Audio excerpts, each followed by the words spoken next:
Leticia Pérez. Muchas gracias por la invitación, por la organización, por el resumen que hizo. Siempre es muy difícil resumir, ¿de acuerdo? Entonces, muchísimas gracias por hacerlo. Chicos, chicas, qué gusto que estén aquí, profesores, muchas gracias por su presencia. Les voy a hablar de un tema que ya introdujimos, ¿de acuerdo? Tanto en la materia de cuentas nacionales como en la materia de introducción a la econometría, ¿de acuerdo? Y que es una discusión clave, es una materia clave que tendríamos que tener en el plan de estudios, ¿verdad? Pero no existe. ¿Qué en común tiene las cuentas nacionales con el análisis econométrico? Forman parte de una subdisciplina que se llama medición en economía, Measurement in Economics, ¿de acuerdo? Este es un manual, es el primero que hay, es del 2005, es reciente. Baumans es el líder internacional de esta literatura. Los economistas consumimos datos, ya sea de las cuentas nacionales, para hacer análisis econométrico. Un input entonces clave de nuestra carrera son los datos. Y la primera pregunta es: ¿qué son los datos, profesor? Y entonces el meollo es que los datos son todo, déjenme decirlo así. Al final hablamos de el éxito o fracaso de políticas económicas viendo datos, efectividad o no efectividad de políticas económicas viendo datos. Entonces los datos, déjenme ponerlo así, son una pieza clave en el análisis económico y en la propia ciencia económica. ¿Qué son los datos? Entonces, por eso, así como llevan macro, micro, marxismo, historia económica, otra academia tendría que nuclear estas materias, porque la econometría no son métodos cuantitativos, la econometría es medición en economía. La econometría es muy peculiar porque utiliza como inputs datos, pero también produce como output datos. Las propensiones y elasticidades son datos también. Entonces, la econometría no forma parte de los métodos cuantitativos, perdón, es un enfoque moderno, ¿de acuerdo? Pero las cuentas nacionales, nuestra academia de instrumentales es de chile, manteca y de dulce, ¿verdad? En el mejor y en el peor sentido. Las cuentas nacionales forman parte de la medición en economía. Entonces, la primera pregunta es, a ver, de los datos. Y los datos en economía no son como los datos producidos en las ciencias experimentales. Un biólogo estira la mano, agarra una hojita y ya tiene su objeto de estudio. Y sobre ese objeto de estudio, esa hojita ve si tiene la sustancia que está matando a ese árbol o no. Y hace esto muchas veces. Y son experimentos bien hechos, controlados. La luminosidad, la limpieza de la hojita, que no haya otros bichitos, otras bacterias, la temperatura. Hay ciencias y muchas experimentales y que producen conocimientos, o sea, datos, haciendo experimentos y replicándolos, es decir, haciéndolos muchas veces. Pero la economía no tiene el árbol del PIB, como bien saben, los mandé en la primera clase a buscarlo y no lo encontraron. Los datos son una recreación de nuestros objetos de estudio, no son nuestro objeto de estudio. Y por ahí se puede meter la ideología, profesor. ¿Cómo vemos el mundo? Lo dice el propio Baumans, que es un supermatemático estadístico. Cuidado, porque en cómo vemos el mundo, cómo lo medimos, los instrumentos de medición, profesora, lo cita usted en el resumen, no son neutrales. Y esta cita es de un coautor de premio Nobel, Melbauer, coautor de Dito, de Aldous Dito. ¿De acuerdo? Entonces, los datos en economía no son producidos experimentalmente. No, la economía es una ciencia no experimental. De manera que, ¿qué jugo le podemos sacar a los datos? Es muy distinta. En las ciencias experimentales, claro que producen conocimiento si están bien hechos, si siguen protocolos estrictos de investigación, de experimentación, ¿verdad? Y se replica muchas veces. Y solo así se produce conocimiento. Aquí los economistas usamos datos y los ponemos en nuestros libros, en nuestros papers, y hacemos bonitas gráficas y bonitos cuadros y decimos, ahí está la evidencia de lo que afirmé a lo largo del texto. ¿Y qué dice este otro premio Nobel? Que no leímos en cuentas nacionales, pero sí en econometría, Christopher Sims, que los datos los utilizamos los economistas utilizando opiniones, juicios y prejuicios. Es una cita que leímos del premio Nobel. Christopher Sims es uno de los dos autores que fijó la frontera de conocimiento del análisis econométrico moderno. Christopher Sims. Y en un paper del 2010, lo leímos en econometría, dice esto, profesor, porque la comunidad se enoja cuando les digo, la economía está citando a un ex banquero central de Francia, la economía está llena de charlatanería con ideología. ¿Suena muy duro? Sí. Pero habla de la metodología, de la pobre metodología de la ciencia que tenemos en la ciencia económica. ¿De acuerdo? Entonces, Christopher Sims, premio Nobel, en el 2010 lo leímos en econometría, que dice textualmente, los economistas utilizan muy mal los datos, son unos muy malos usuarios de los datos porque no entienden cómo se produjeron y entonces hacen inferencia, pero es muy difícil hacer inferencia con datos no experimentales. Con datos experimentales produces conocimiento, pero con datos no experimentales no produces conocimiento. Y entonces dice, los economistas utilizan los datos y le meten, y lo dice, es cita textual, profesor, opiniones,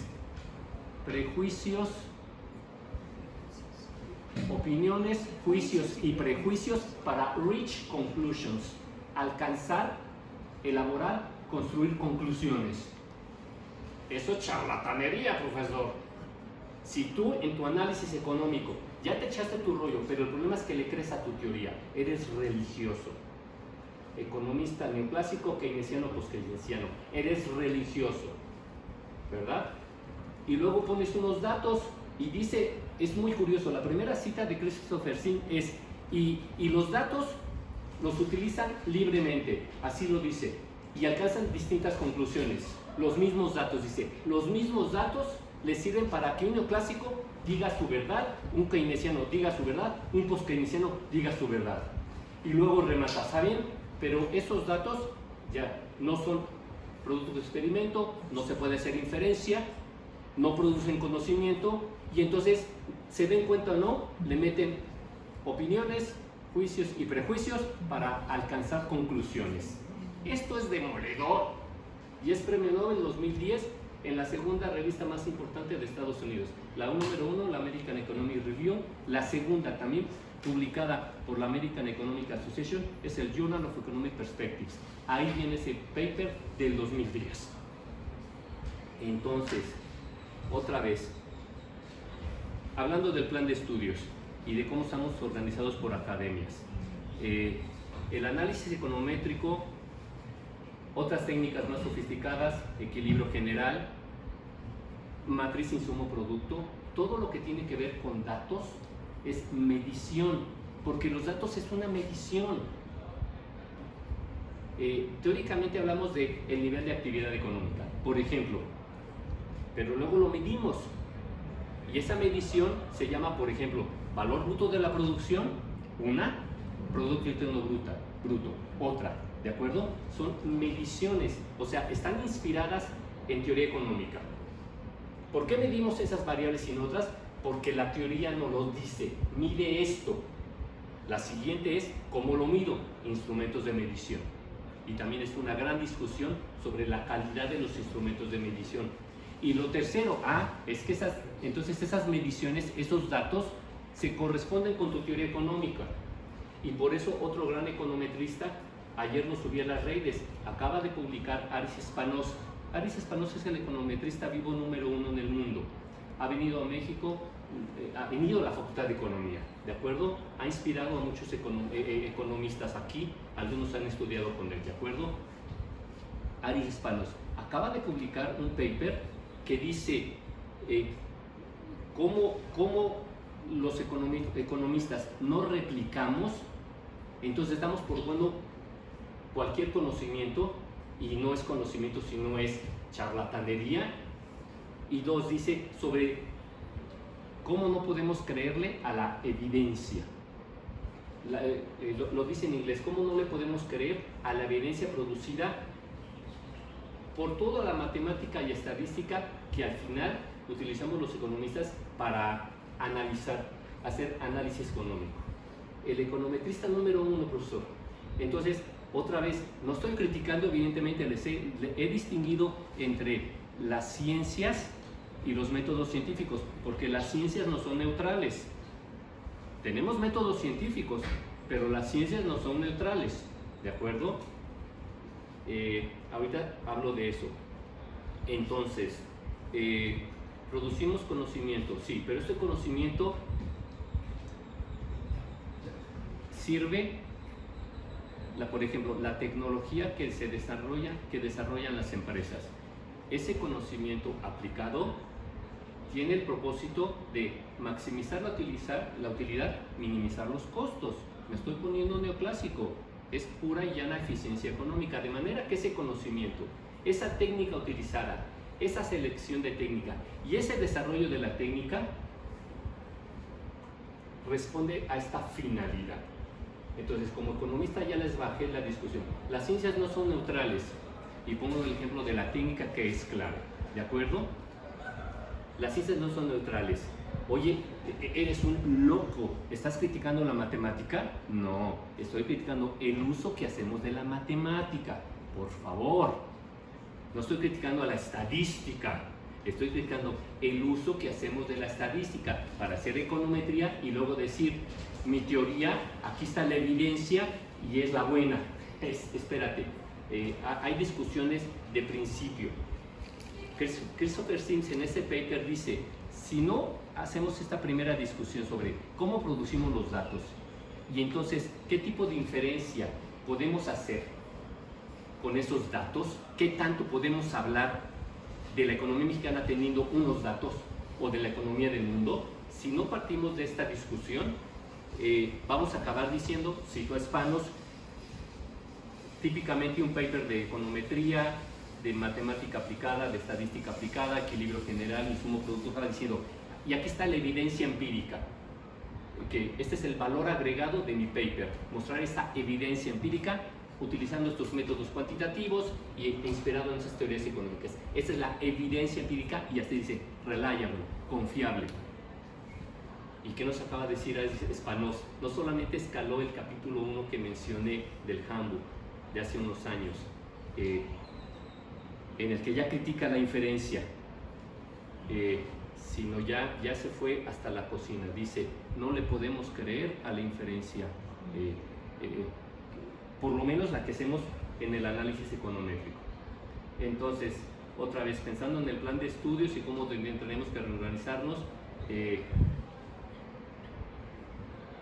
parece una buena idea, por ejemplo, y ya sé que los de la Academia de Economía de Matemáticas se van a enojar conmigo, pero a ver, no estoy criticando las matemáticas, profesor, estoy criticando el uso que hacemos de las matemáticas. El ejemplo más trivial, nos ponen una función de producción y nos dicen, ¿de qué depende el Q?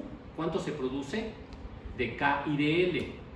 Y luego nos dicen, tienes que aprender buena aritmética, buena álgebra y cálculo para aprender a derivar y hacer tus derivadas parciales y entonces obtener el producto marginal de L y de K. Y por eso el ex banquero central de Francia, Bernard Maris, dice que la matemática, el ex banquero central de Francia, la matemática sirve para ocultar la nada conceptual, porque el meollo ya no es matemático, es que hay una afirmación que precede a poner tu función de producción lineal o no lineal, homogénea o no, ¿verdad? Cuando estás haciendo teoría de la producción, estás afirmando que el capital crea valor, crea nuevo valor. Como ya lo das por hecho en esa función matemática, ya introdujiste por la ventana, ¿verdad? De la cocina, una afirmación, digámoslo suavecito, discutible, porque hay toda una inspiración desde Smith, Ricardo y Marx que dicen que solamente el trabajo crea valor, ¿de acuerdo? Pero neoclásicos ¿Por qué junto hay ortodoxos y heterodoxos? Porque un neoclásico, un keynesiano o un post-keynesiano afirman esto, que tanto K como L producen nuevo valor. Los keynesianos y post-keynesianos se enojan conmigo, profesor, pero esa es su afirmación también. Claro que se distinguen de los neoclásicos, pero sus puntos de partida, sus microfundamentos los comparten, ¿de acuerdo? Matizan afirmaciones respecto a que el mercado tiene problemas, pero sus soluciones también son de mercado. Sus soluciones también son de mercado. De acuerdo, entonces ya hablamos de los datos. Los datos se corresponden con la ciencia de la cual estamos hablando. No son los mismos los datos que produce una ciencia experimental que una ciencia no experimental, ¿de acuerdo? Y eso determina cómo los tenemos que utilizar y qué tanto les podemos exigir en términos de inferencia para al final hacer análisis económico. Tenemos que estar advertidos de eso, porque otra vez ya tienen el paper de Sims. Sims, ¿qué dice? Premio Nobel. Los economistas, cada uno según su escuela, y él no es marxista, ¿verdad? Evidentemente, agarran neoclásicos, keynesianos, post-keynesianos los datos y con los mismos datos llegan a distintas conclusiones.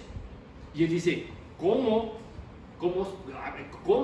es posible esto, verdad? Y entonces la siguiente afirmación lógica es, pues le meten sus opiniones, juicios y prejuicios.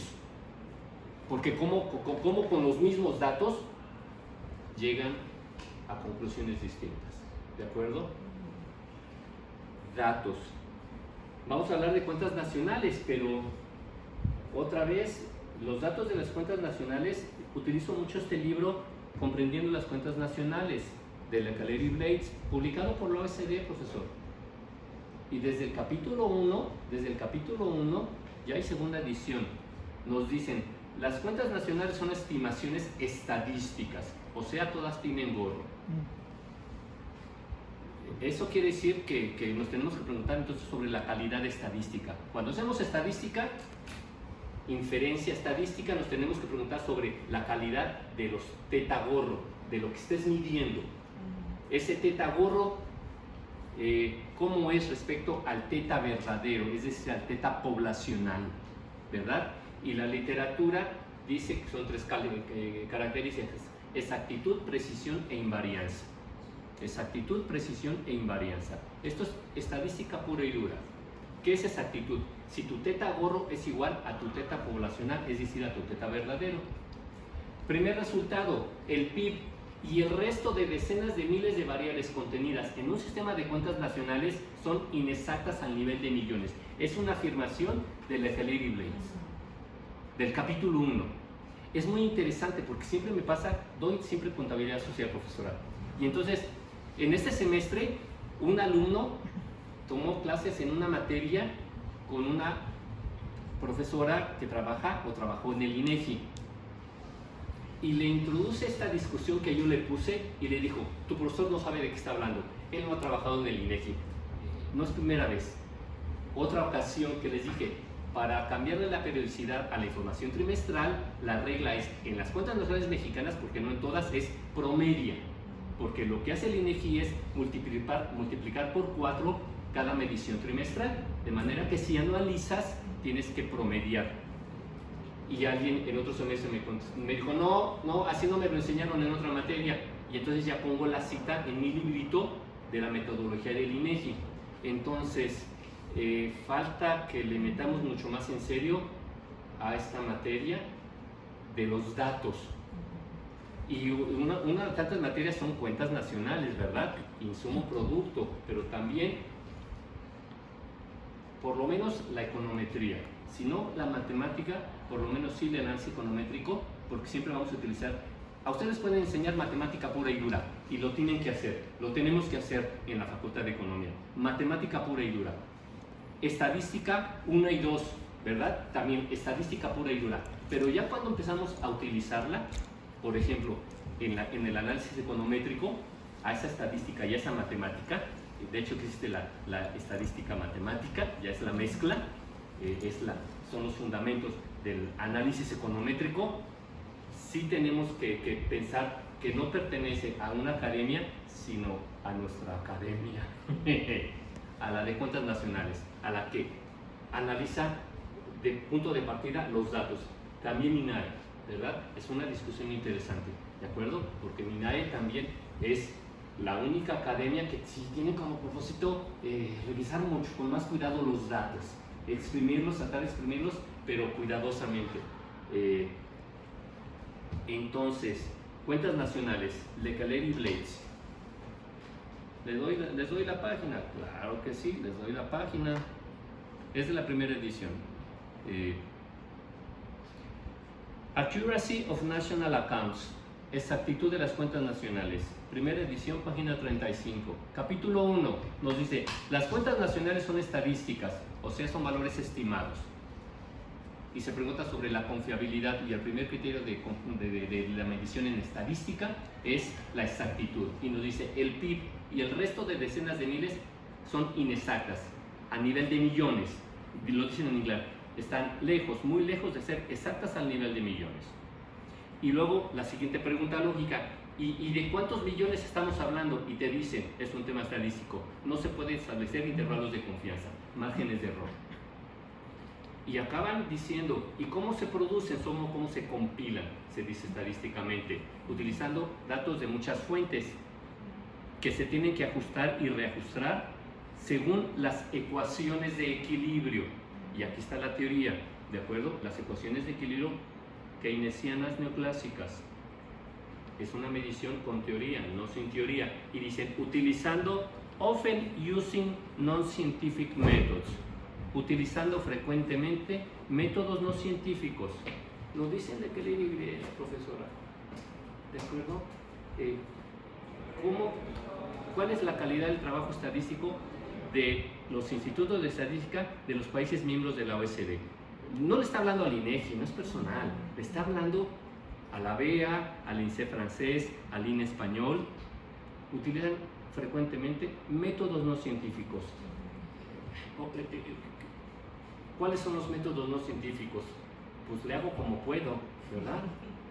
Y además no rindo cuentas, porque todos te dicen que ponen sus metodologías, pero sus metodologías son cajas negras al final del día, ¿de acuerdo? Entonces, otra vez, como economistas tenemos que hacer análisis económico, y el análisis económico se basa en datos. Un input son los datos, ¿de acuerdo? Lo único que yo quiero que aprendan bien es que desde su diseño los datos ya traen la teoría económica, ¿verdad? O sea, no medimos sin teoría, que se mide también, medimos con teoría. Las mediciones, el grueso de las mediciones en el sistema de cuentas nacionales son mediciones con teoría, se aplaude. Ese es el enfoque de medición en economía. Preguntarnos, bueno, los datos son recreaciones de nuestros objetos de estudio. Esas recreaciones se hicieron utilizando instrumentos de medición, por ejemplo, encuestas, por ejemplo, números índices. El INEGI también hace econometría, ¿de acuerdo? Entonces, los datos son recreaciones de nuestros objetos de estudio, no son hechos, no son los objetos de estudio, nos los dicen desde esta literatura, no son hechos. Leímos a Voss, un funcionario de primer nivel de estadísticas de los Países Bajos, ¿de acuerdo? Los datos no son hechos. ¿Cuántas discusiones bobas, por decirlo suavecito, profesora, hemos escuchado afuera, incluyendo el más afuera, los comentócratas, los hechos? Yo tengo unos datos, yo tengo otros datos, y se hizo toda una bola de nieve, y el punto de partida es, ¿sabes? Es que tus datos ya contienen tu teoría económica, ¿verdad? No son hechos, son recreaciones desde tu teoría económica. Y además los instrumentos de medición que utilizas son ad hoc, son adecuados a estas teorías económicas. Entonces, tenemos que hacer análisis económico utilizando datos, pero no se nos puede olvidar que esos datos no son hechos y que esos datos, según este enfoque de medición en economía, y es el correcto, tiene que ver con otros premios Nobel de Economía, Avelmo y Koopmans, de los años 40 y 50. Ellos lo recibieron los Nobeles en los 80, Avelmo y Koopmans. Medición en economía es, tus datos son recreaciones, fueron producidos utilizando instrumentos de medición. Y detrás de esas mediciones y esos instrumentos de medición hay inspiraciones teóricas.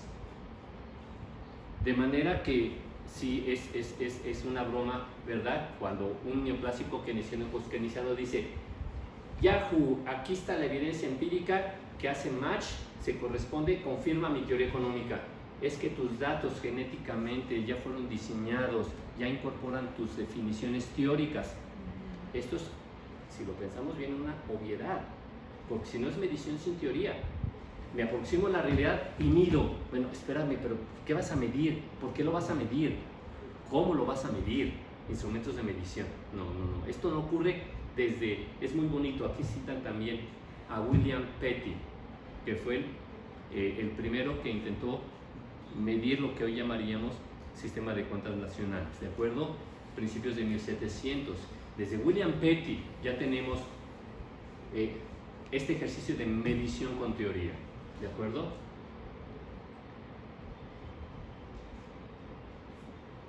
Una implicación de esto, que se las pongo a los estudiantes, es que los datos no son hechos.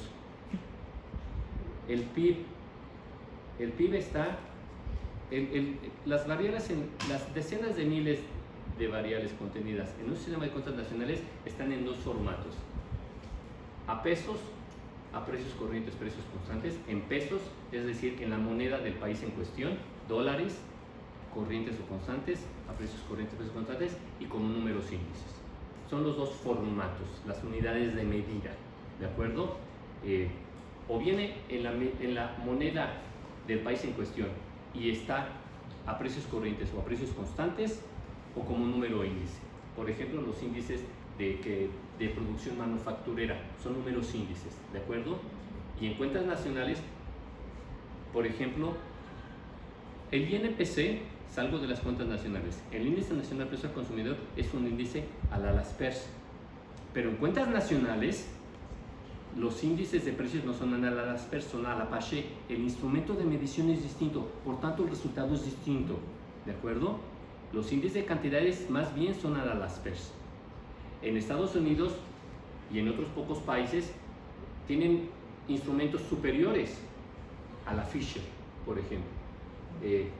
Ahora, de todas maneras, está peculiar porque Fisher escribió su primer libro de esta materia en 1911, y en las revisiones que hace el Fondo Monetario Internacional recurrentemente al sistema de cuentas nacionales del INEGI, pone la recomendación: ¿por qué no transitan ya de índices no ideales a la LASPERS para medir volumen y hacen índices, utilizan a Fisher, índices encadenados?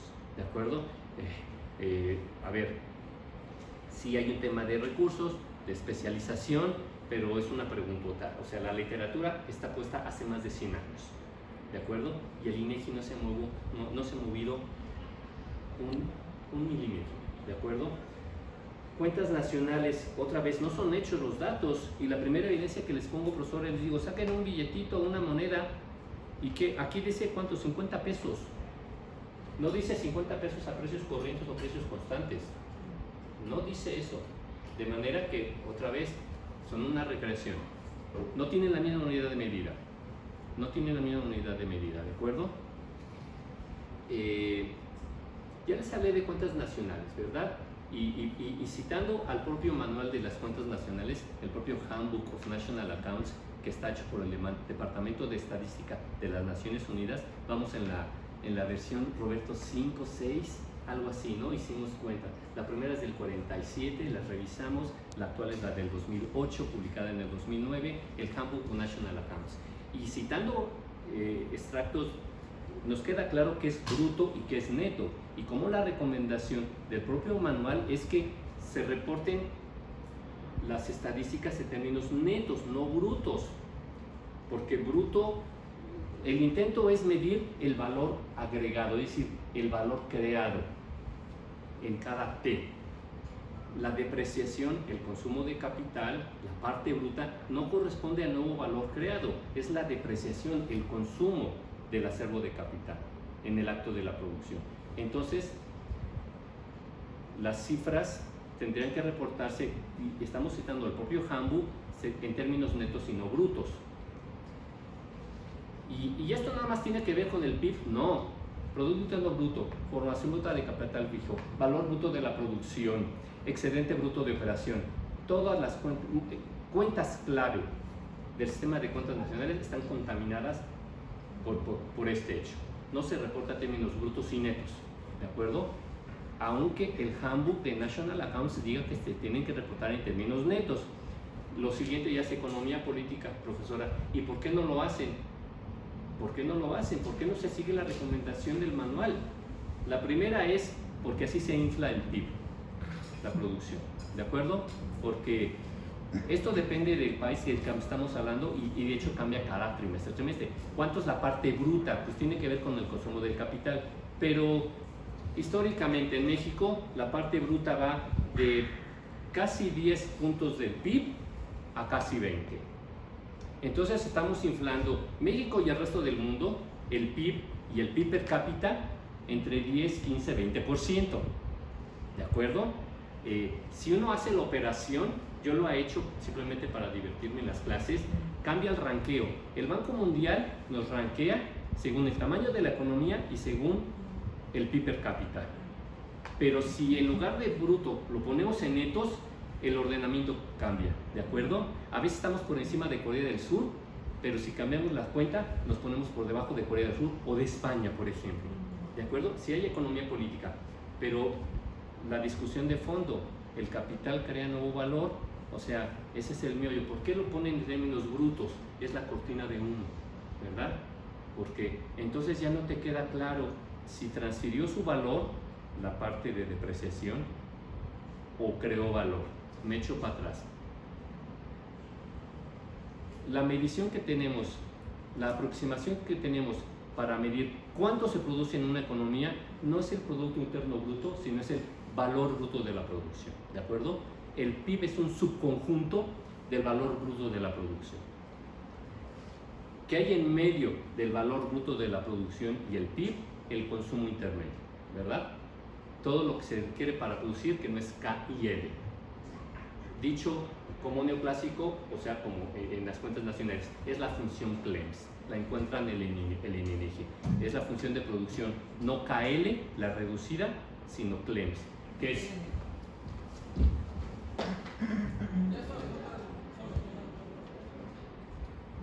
la función CLEMS, que es capital L labor, CLEMS energy, energía, M materias primas, raw materials, S services, ¿de acuerdo? Entonces, esa función de producción nos dice, para producir esta Q y detrás de esta Q, este valor agregado, necesitamos KLE, materias primas y servicios. Y queda claro que el consumo intermedio tiene que ver con energía, materias primas y servicios, ¿de acuerdo? De manera que lo único que queda, y todos son componentes del precio, de un precio, ¿verdad? Para producir este libro podemos hacer la contabilidad, requerimos energía, materias primas y servicios, ¿de acuerdo? Y estos representan costos de producción, ¿verdad? En el precio de este libro están contenidos esos costos de producción. Nos faltan otros dos costos, siguiendo la teoría neoclásica, los salarios y las ganancias, el retorno. Esa es la pregunta. Y entonces, la propia literatura heterodoxa reconoce que el trabajador crea su propio salario. Y por eso, si quieres tener un mayor salario, aumenta tu productividad, te dicen, ¿de acuerdo? Es un reconocimiento entonces de que el producto marginal de él, que el trabajador crea su propio salario. Pero es la misma afirmación que utilizan para decir el origen de la ganancia o del retorno, el producto marginal del capital, que el capital crea su propia ganancia, su propio retorno, su propio beneficio. Entonces, pero si miramos esto con calma, la función CLEMS, a ver si hay, en términos marxistas, que es la manera más simple de entender el problema, hay transferencia de valor. El papel, la tinta, todo lo que se requiere para producir esto, bueno, la energía, los servicios, el diseño, transportar, todos esos son servicios, todo está incorporado en el precio, o sea, en el valor. Y todo esto fue transferencia de valor, porque el papel ya existía, el cartón ya existía, la tinta ya existía, ¿verdad? O sea, son inputs. El trabajador crea su propio salario, que es parte del costo, pero ¿y la ganancia? Y por ahí, por eso lo ponen bruto y no netos, porque la parte bruta representa la transferencia de valor del capital, porque claro que el capital se consume, se desgasta, en términos neoclásicos, ¿verdad? Se desgasta y claro que el precio tiene que incorporar la depreciación, lo diríamos contablemente, porque si no, se hace inviable la producción en el tiempo, ¿verdad? Todos los elementos de costos tienen que estar en el precio, porque si no la producción se hace inviable. Pero la pregunta es, el trabajo crea su salario, pero el capital, una vez que ya vimos que el capital, sí, estamos contabilizando la transferencia, ya, eso fue la parte bruta, quedémonos con la neta.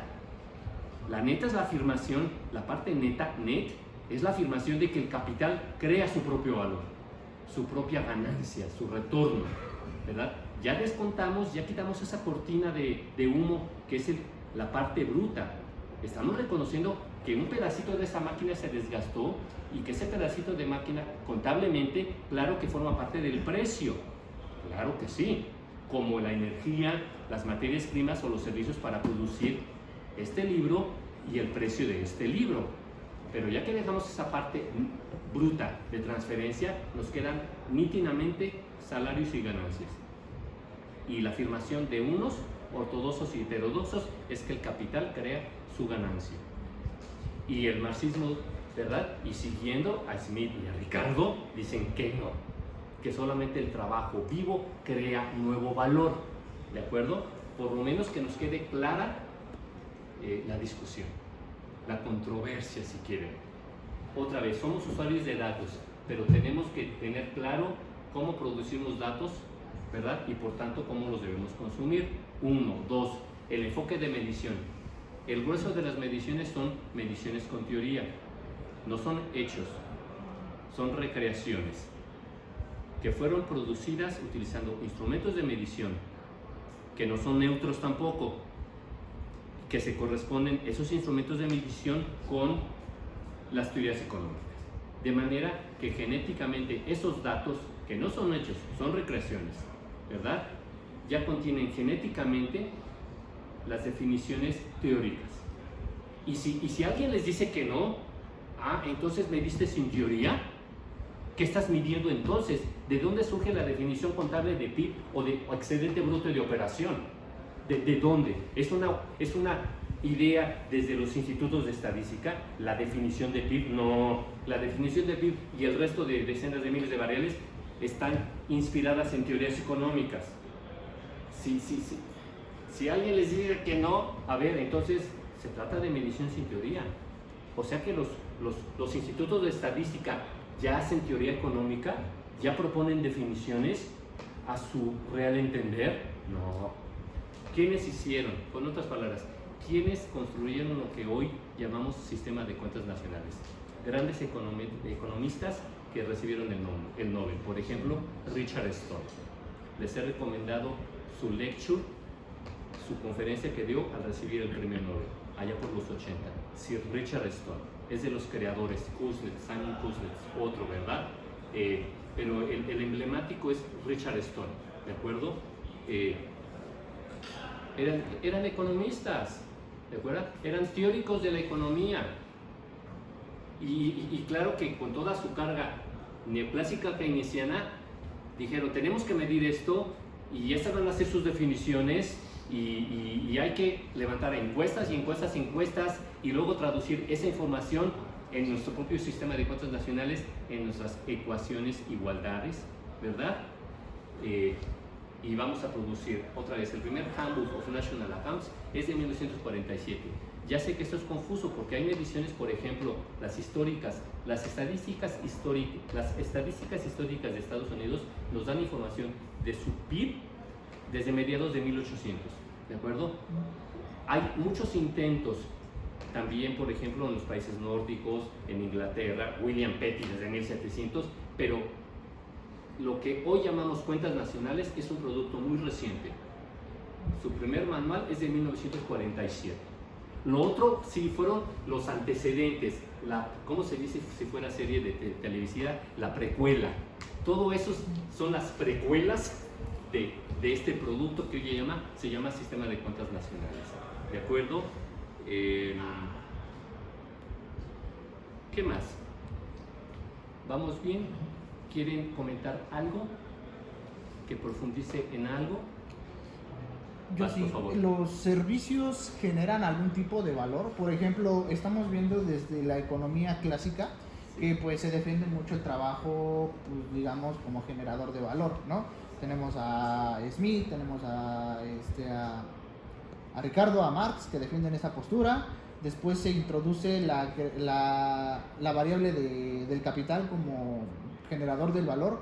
Actualmente, bueno, yo al menos de lo que tenga de barrera de conocimiento, no conozco algún autor que mencione que los servicios generan algún tipo de valor. Por ejemplo, se supone que desde el punto de vista marxista, todo aquello que tiene un valor de uso puede directamente tener un valor de cambio. Cuando nosotros vemos videos en Netflix, en TikTok, tenemos un valor de uso, estamos ahora sí que utilizando esa red.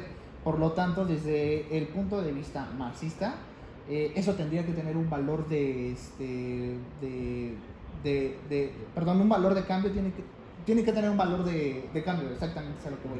Entonces, por eso es que llego a la conclusión de que los servicios sí deberían tener algún tipo de incorporación de valor. No sé si desde el punto de vista de su, pues a lo mejor de su amplio conocimiento, podría decirme si generan valor o no los servicios.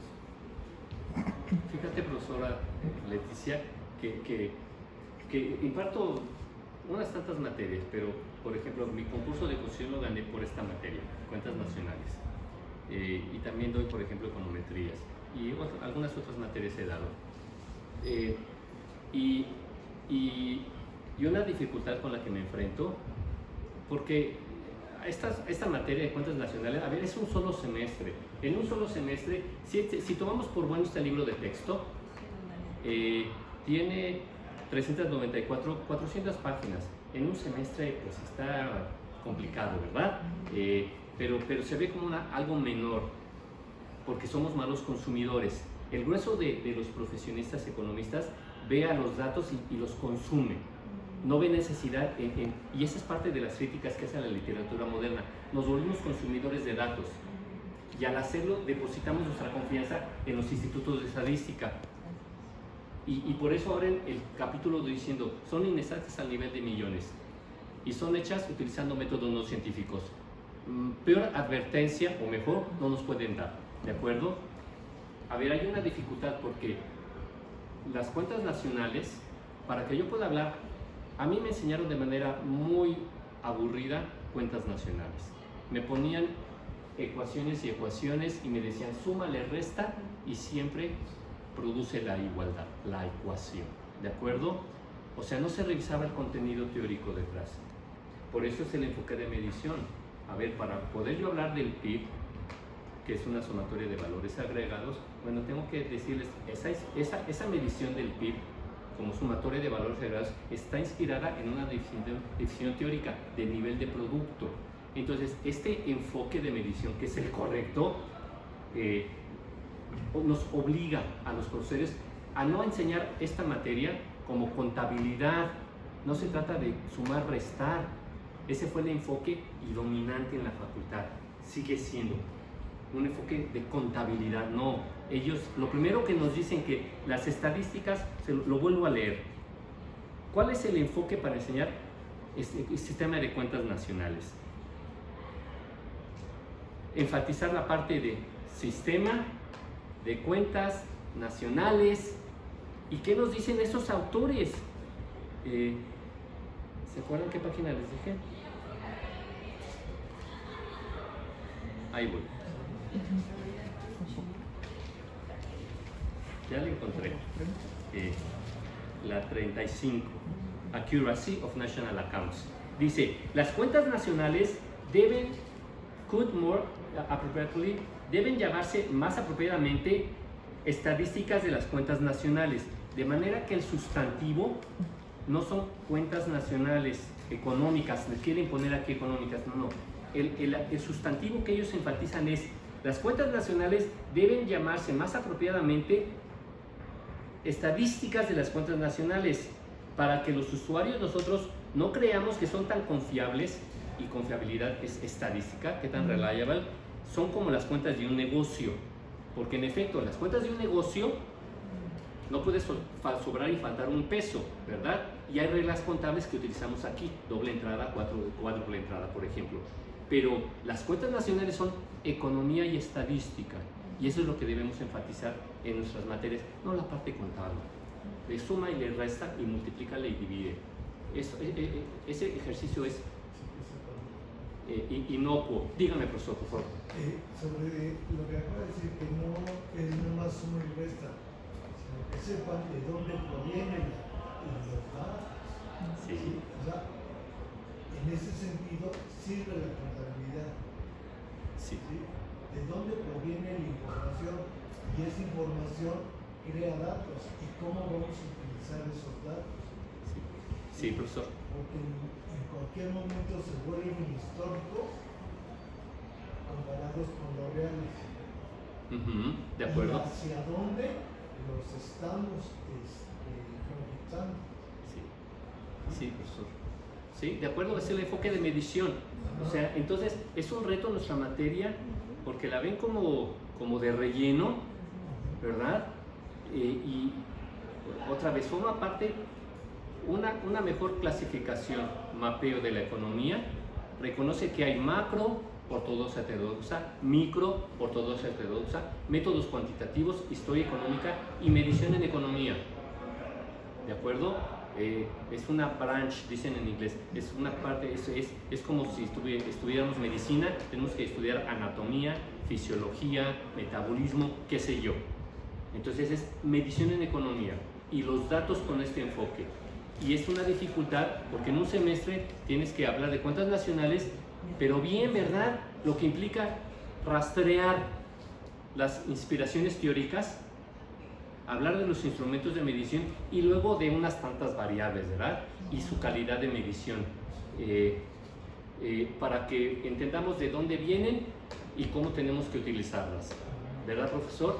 Y tener claro que no son hechos. ¿Cuántos países ya han adoptado la medición encadenada por el método de Fisher? Aquí lo reportan, profesora, en alguna cajita, ¿de acuerdo? De hecho, es muy interesante. Sí, Del capítulo 13 en adelante, ya digamos que es algo, revisan con lupa al sistema de cuentas nacionales, pero los dos primeros capítulos, que son los que pido que lean en mi clase, son los que ponen los fundamentos. Entonces, en el primero te hablan en un terreno bastante estadístico de cómo se compilan las cuentas nacionales estadísticamente hablando y cuál es su calidad estadística, y por eso hablan de esta actitud. Y el segundo capítulo se llama distinguiendo entre cambios en precios y cambios en cantidades. Ese es el meollo de la discusión. El meollo de la discusión, ahorita contesto. Distinguiendo cambios en precios y cambios en cantidades, ¿de acuerdo? Es decir, cómo calculamos las variables, cómo las medimos en el tiempo y cómo tenemos entonces mediciones en volumen, a precios constantes. Y ahí entra lo de cómo calculamos, qué números índices utilizamos. Otra vez, es que detrás de las cuentas nacionales que están en millones de pesos a precios corrientes y constantes, ahí te lo dicen, capítulo 2, y si lo leemos, y es muy difícil en segundo semestre, profesora, y dicen, tenemos que hacer una digresión matemática dificilona, hablar de los números índices. Porque detrás y la última parte de la última clase tiene que ver eso. Nos ponemos a multiplicar números índices a la Asperger y a la Pachet, ¿te acuerdas, Grecia? Y llegamos a las mediciones del sistema de cuentas nacionales. Entonces, detrás de los millones de pesos o dólares están los números índices, que son los que determinan, son los instrumentos de medición. ¿Qué mides y cómo lo mides? Los cambios, los precios, un número de índice mide el cambio. Es un promedio ponderado que mide el cambio de precios o cantidades, hasta algo que reciente en la definición. Un número, ¿alguien se atreve a hacerlo? Un número índice es un promedio ponderado que mide el cambio de P o Q entre dos T's que pueden ser consecutivos o no, de una canasta dada, fija, de bienes y servicios. Ya estuvo, ¿no? Esa es la definición genérica de número índice. Y luego vemos a la especial attaché. No podemos ver a la Fisher, pero en el capítulo 2 lo mencionan. El que yo conozco bien es el mexicano y el norteamericano, el de la BEA. Y ahí utilizan índices de Fisher desde hace décadas, profesor. ¿De acuerdo? Desde hace décadas. Te voy a contestar tu pregunta. Me hiciste una pregunta más bien de teoría económica. Ajá. ¿De acuerdo? Pero entonces te voy a contestar desde la materia. Y por eso empecé con la profesora, que ella es la responsable de esta materia en la facultad, ¿verdad? Y entre otras materias, decirle, una dificultad como profesor es que tenemos que echar mano ya de teoría económica, y entonces, pero están en segundo semestre y no han llevado estadística, ni descriptiva, ni inferencial. Entonces, cuando yo he discutido plan de estudio, les he dicho, ¿la tenemos que echar más para adelante? Sí, en Introducción a la Teoría Económica, los típicos libros de macro, de Introducción a la Teoría Económica, te hablan algo de cómo se miden las cosas. Eso está bien para que tengan ya ese acervo de conocimiento. Pero para entrarle bien, puro y duro, a la discusión de esta materia, la tenemos que subir, porque yo he hecho mano de matemáticas, empezando por álgebra lineal, matriz y sumo producto, estadística, inferencial y de teoría económica, y no han llevado macro, y apenas se están llevando su primer curso de micro. Entonces, a ver, otra vez, a ver, lo siento, colegas, eduquemos bien, ¿no? Formemos buenos economistas, ¿verdad? No se trata de que se aprenda la definición del PIB, valor agregado sumatoria menos impuestos más subsidios. So what? ¿Y eso para qué sirve? ¿De acuerdo? Viene en el capítulo 2, pero entonces te voy a contestar desde la materia. No hablamos de valor en primer lugar, sino de valor agregado.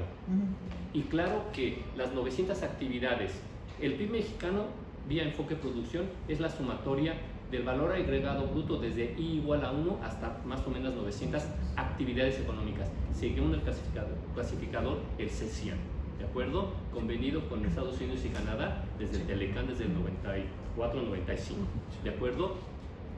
Se suma el valor agregado bruto, ¿verdad? Esto está, ¿se acuerdan? Eso no está a precios de mercado, eso está a precios básicos. Luego le tenemos que sumar impuestos y restar subsidios para ponerlo a precios de mercado. Pero estamos hablando no de valor en un sentido valor teórico, agregado, sino de valor agregado. Sí, sí. Y entonces, cada una de esas actividades añade valor si ahí hay un número positivo.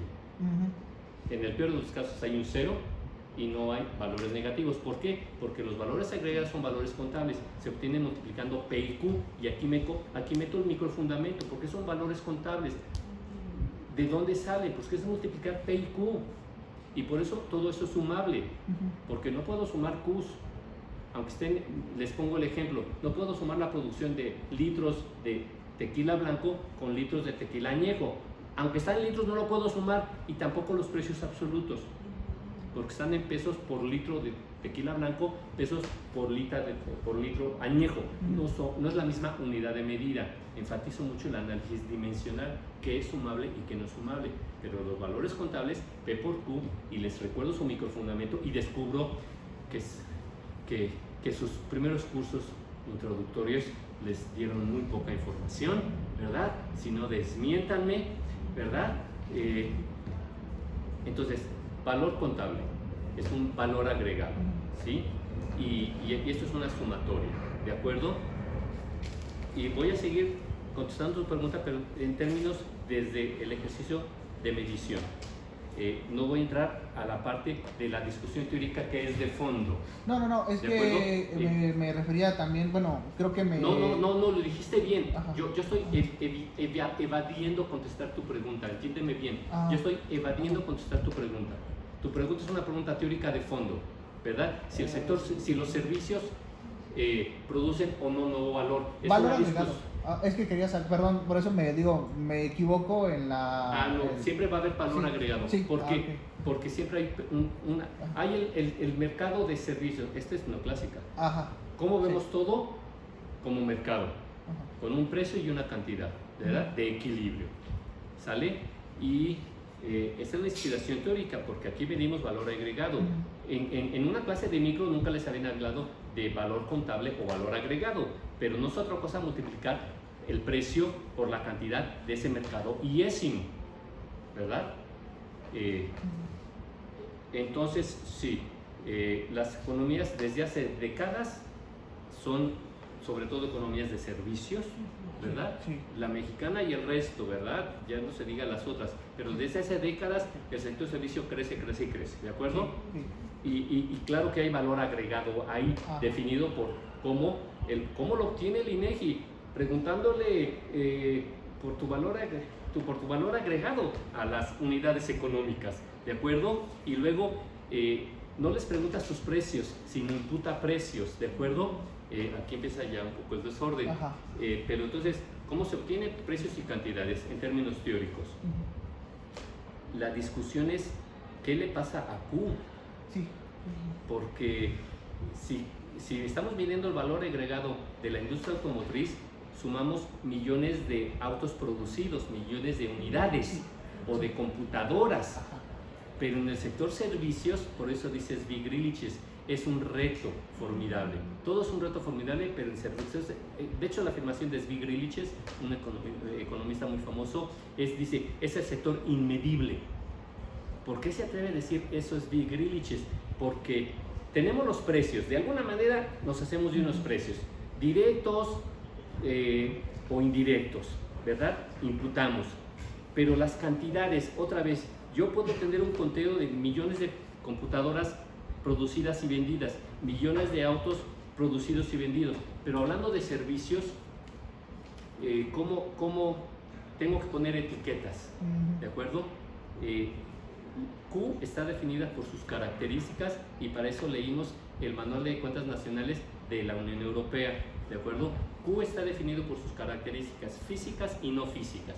Y entonces aquí hasta les dije, se ponen metafísicos, porque esto está definido por las características físicas y porque está de moda las no físicas, dice la Unión Europea, el Manual de Cuentas Nacionales de la Unión Europea. Q está definido por las características físicas y no físicas.